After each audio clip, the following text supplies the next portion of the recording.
नमस्कार विद्यार्थी मित्रांनो. महाराष्ट्र लोकसेवा आयोगातर्फे घेण्यात येणाऱ्या महाराष्ट्र गट व अराजपत्रित सेवा संयुक्त पूर्वपरीक्षा 2025 बद्दल एक नोटीस आलेली आहे. महाराष्ट्र लोकसेवा गट व संयुक्त पूर्वपरीक्षा दिनांक 4 जानेवारी 2026 रोजी होणार आहे.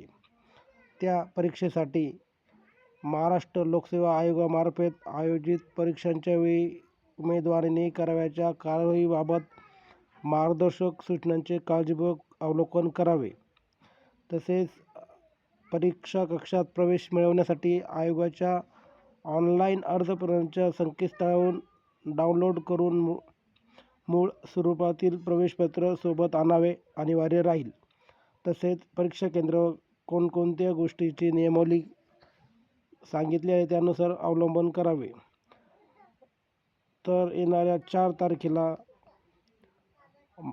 महाराष्ट्र गट व अराजपत्रित संयुक्त पूर्वपरीक्षा सर्व विद्यार्थ्यांना खूप खूप शुभेच्छा. धन्यवाद.